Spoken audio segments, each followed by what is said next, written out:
আসসালামু আলাইকুম রহমতুল্লাহ নাহমাদুহু ওয়া নুসাল্লি আলা রাসূলিহিল কারীম আম্মা বাদ। আমাদের পারিবারিক জীবন সহ নানান জীবন ব্যবস্থাকে পরিবারের সদস্যদের একজনের প্রতি অন্যজনের কিছু আশা প্রত্যাশা থাকে।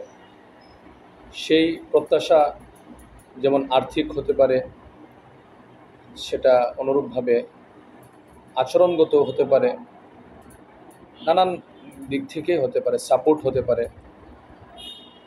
তো শ্বশুর শাশুড়ির কাছে স্ত্রীর, অথবা স্বামীর কাছে স্ত্রীর, স্ত্রীর কাছে স্বামীর, সন্তানের কাছে বাবার, বাবার কাছে সন্তানের, ভাইয়ের কাছে বোনের, বোনের কাছে ভাইয়ের, এরকম প্রত্যেকেরই অন্যের প্রত্যেকে কিছু জিনিস আশা করে যে সে আমার সাথে এই আচরণ করবে, আমার প্রয়োজনে এভাবে সাপোর্ট দিবে, মানসিক কিংবা আর্থিক সহ যে কোনো ধরনের। এই বিষয়গুলোকে কেন্দ্র করে, অর্থাৎ প্রত্যাশা এবং প্রাপ্তি, কি প্রত্যাশা করলাম এবং কি পেলাম, এটাকে কেন্দ্র করে আমাদের বাংলাদেশের পারিবারিক জীবনে নানান ধরনের দ্বন্দ্ব, নানান ধরনের এই, মনোকষ্ট, নানান ধরনের দূরত্ব, পরস্পরের প্রতি সন্দেহ, এগুলো তৈরি হয়। তো এটার একটা বিশেষ কারণ আমি যেটা মনে করি, এটা সুরাহা করা অনেক কঠিন, তবে এটা একটা কারণ, কারণ জানা থাকলে হয়তো বা কাজে আসতেও পারে। সেটা হচ্ছে, আমরা যখন কারো থেকে কিছু প্রত্যাশা করি, কিছু আশা করি, কিন্তু যার কাছ থেকে আশা করি তিনি তো আর আমার মনের খবর জানেন না যে আমি কি আশা করছি, অথবা এগুলি বলে বলেও সব কিছু বুঝিয়ে দেওয়া সম্ভব না যে আমি এই বিষয় আপনার থেকে চাই। এখন আমি যার কাছে আশা করছি তিনি যা কিছু আমাকে দিচ্ছেন, আপ্যায়ন, আদর, আচরণ, অর্থ, সাপোর্ট, তিনি যা কিছু আমাকে দিবেন, সেটা ডিপেন্ড করে তিনি তার জীবনে কি পেয়েছেন, কতটুকু পেয়েছেন। প্রত্যেক মানুষের জীবনেরই একটা প্রাপ্তির সীমা আছে। যে সীমা পর্যন্ত গিয়েছেন, মানে পেয়েছেন, তিনি দানের ক্ষেত্রে, কাউকে কিছু দেওয়ার ক্ষেত্রে ওই সীমাটা অনুসরণ করেন, অথবা তিনি চান যে তার চেয়ে বেশি কিছু প্রদান করবেন যদি ভালো মানুষ হন। এখন ধরেন আপনার শাশুড়ি, তার জীবনে তিনি তার শ্বশুর শাশুড়ি থেকে যে আচরণ পেয়েছেন বা যে সাপোর্ট পেয়েছেন, সেটার একটা সীমা আছে, সর্বোচ্চ তিনি কতটুকু পেয়েছেন।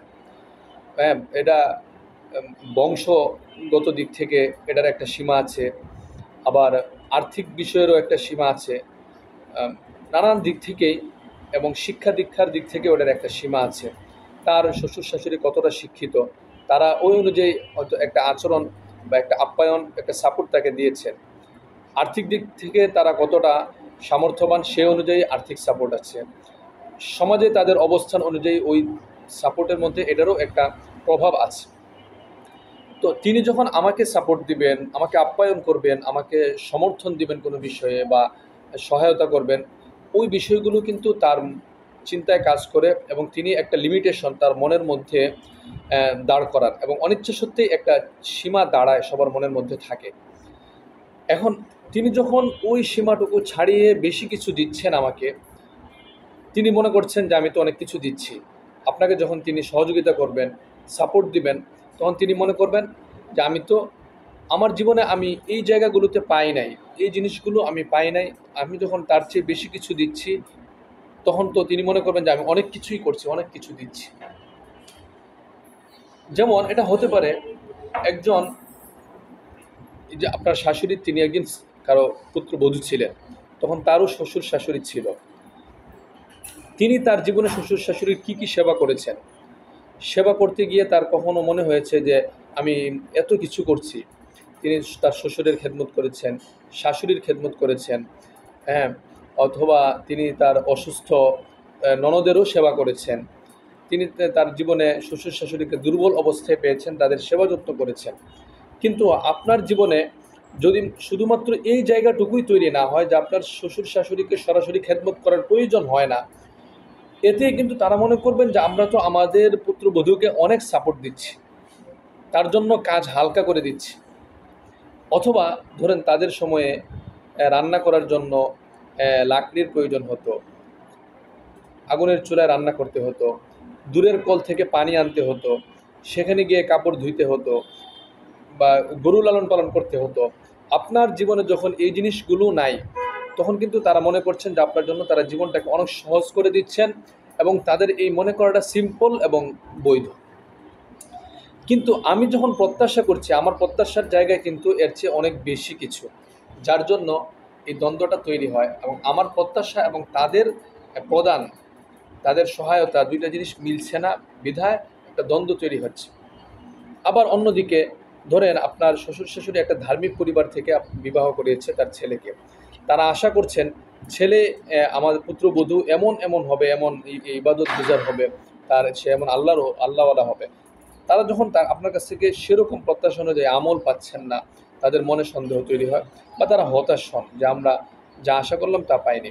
ঠিক একই বিষয় ছেলের ক্ষেত্রেও, শ্বশুর শাশুড়ি ছেলের ক্ষেত্রে কাছ থেকে এটা অনেক সময় আশা করেন যে সে এত বড় হবে, কিন্তু বাস্তব জীবনে হয়তোবা তিনি তার বড় যত বড় সেটা প্রকাশ হচ্ছে না, আপনি দেখতে পাচ্ছেন না, অথবা যতটা মনে করছেন ততটা সে দিনদার পরিবারের ক্ষেত্রে আমল, এবং দিনদার পরিবার যদি না হয়ে থাকে তারা হয়তো আর্থিক বিষয়ে এটা আশা করে যে এত বেশি সম্পদ এবং আমার মেয়েকে এভাবে করে রাখবে। তখন এগুলি প্রত্যাশার সাথে মিলে না, কারণ ওই ছেলে দেখেছে তার বাবা তার মায়ের জন্য কি করেছে। তো তার বাবা তার মায়ের জন্য যা কিছু করেছে, তার যখন যদি জীবনে অর্থের অভাব নাও থাকে, তবুও তার একটা লিমিট থাকবে। সে যদি দেখে তার বাবাকে সারা জীবন তার মাকে 1500 টাকা দামের শাড়ি কিনে দিয়েছেন, তো তার চিন্তা 1500 টাকা দামের শাড়ি মানুষকে দিতে হয়, এবং বেশি দেওয়ার ক্ষেত্রে তিনি আর কত বেশিতে যাবেন, 2000, 2500, 3000 টাকার শাড়ি, কিন্তু আপনি মনে মনে বসে আছেন 5000 টাকা দামের শাড়ি একটা পাবেন তার কাছ থেকে। তো এই জায়গাগুলোতে গ্যাপ তৈরি হয়। আবার আমাদের সমাজে এই যে গ্যাপটা তৈরি হয়, এটাকে উস্কে দেওয়ার জন্য আরেক গ্রুপ আছে ফেসবুকে সহ নানান জায়গায়, তারা এগুলি করেন যে হ্যাঁ, এই জায়গাটা কিন্তু আপনি আপনার স্বামীকে ফকিন্নি মনে করতে পারেন না, অথবা আপনার স্বামী আপনার কাছ থেকে যে আপ্যায়ন, যে সেবা আশা করেছে, সেই জায়গায় কিন্তু সে আপনাকে ভুল মনে করতে পারে না, বরং বুঝতে হবে তিনি হয়তো এমন কিছু দেখেই বড় হয়েছেন।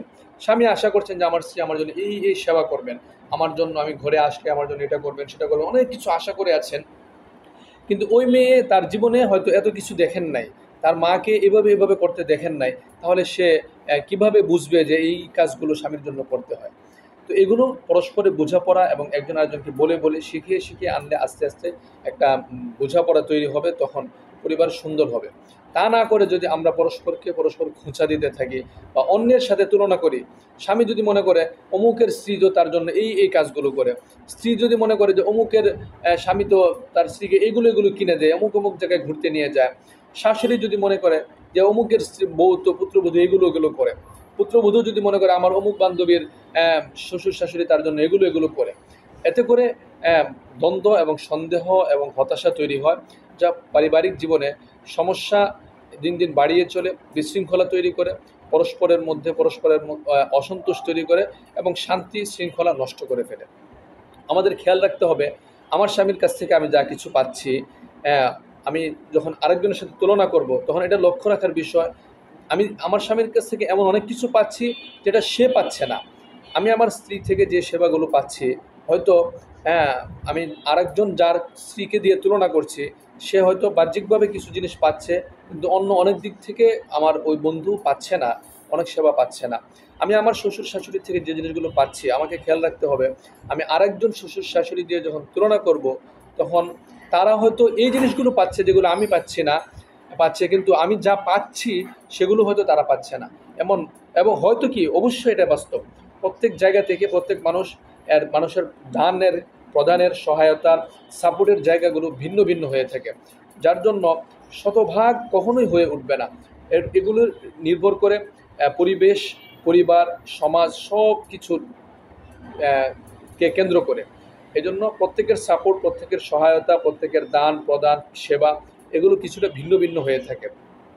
তা আমার যে জিনিসটা প্রয়োজন সেটা আমি আমার স্ত্রীকে বা আমার স্বামীকে কিংবা আমার শ্বশুর শাশুড়িকে বুঝিয়ে সুঝিয়ে বললে হয়তো বা জিনিসগুলো আস্তে আস্তে সুন্দর হবে।